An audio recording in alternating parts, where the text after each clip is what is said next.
General all India मोहम्मदी mission. ये कैसा जुलूस और कैसा कार्यक्रम चल रहा है?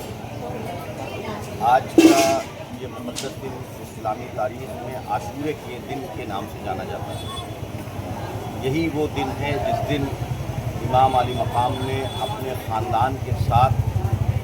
अपनी जान की कुर्बानी दे के दीन मोहम्मदी सल्लल्लाहु ताला अलैहि वसल्लम और दस्तूर मोहम्मदी सल्लल्लाहु ताला अलैहि वसल्लम की हिफाजत की,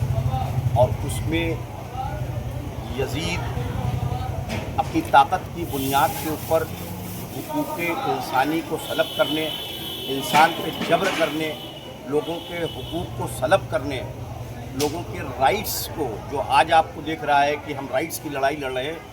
वही लड़ाई इमाम हुसैन ने कल ऐसी ताकतों के ख़िलाफ़ जो इंसानियत के हुकूक को सलब कर रहे हो,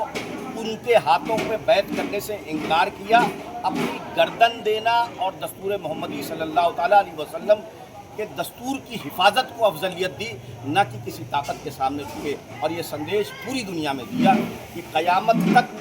ऐसी ताकतें आएंगी जो अपनी ताकत की बुनियाद के ऊपर इंसानियत पे जुल्म और ज़्यादती करेंगे, उनके हुकूक को सलब करेंगे। तुम्हारा काम ये है, अगर तुम चाहते हो कि अमन के साथ रहो, तुम चाहते हो कि तुम्हारा हुकूक न सलब किया जाए, तो तुम्हें इमाम हुसैन अलैहिस्सलाम ने वो रास्ता दे दिया। अगर उस रास्ते पे चलोगे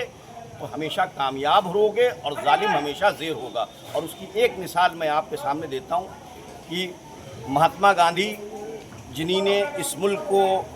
आज़ादी दिलाने में एक कलीदी किरदार अदा किया, वो ये कहते हैं कि मैंने अहिंसा का पाठ इमाम हुसैन से सीखा।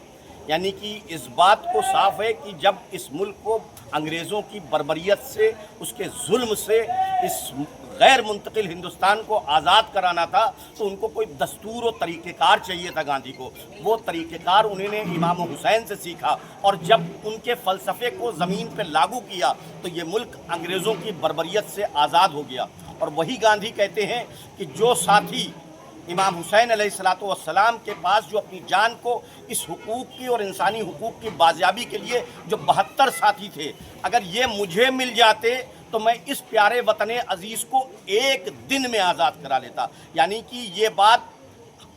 आइन की तरह साफ़ है कि अगर दुनिया में हक़ की तरफ, हक़ को बुलंद करने वाले 72 अफराद भी हैं, तो वो किसी भी जालिम को, और कितना ताकतवर हो, उसको ज़ेर किया जा सकता है। इसी बात को आज हम कहते हैं कि अगर इजराइल गाज़ा के ऊपर या दुनिया की वेस्ट पावर्स मज़लूमों के ऊपर जुल्म और ज़्यादती कर रही हैं, तो सिर्फ ज़रूरत है इमाम हुसैन के इस अलम को बुलंदी नहीं करना, उस रास्ते को अपनाना। और जिस दिन लोग उसके रास्ते को ऐसे अपनाएंगे कि वो अपनी जान से ज़्यादा अजीज़ समझेंगे, तो 72 घंटे नहीं लगेंगे इस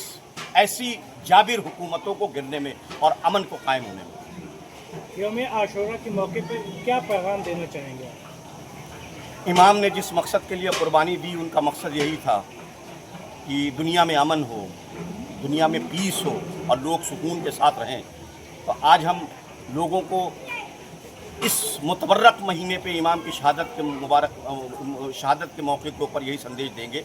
कि हक़ की आवाज़ को बुलंद करो, जबर के सामने मत झुको, और इंसानियत की खिदमत करो। वो किसी धर्म, कास्ट, कीड, रिलीजन और लैंग्वेज से बिलोंग करता है। जब तुम सबको अल्लाह के बंदे की हैसियत से ट्रीट करोगे और सबके हुकूक में इंसाफ करोगे, जस्टिस करोगे, इक्वालिटी रहेगी, इक्वानिमिटी रहेगी, जो इस्लाम का मैसेज है, जब उसके ऊपर सही तरीके से अमल करोगे, तो ये मुल्क ही नहीं पूरी दुनिया एक ऐसा चमन होगी जिसमें लोग खुशबू में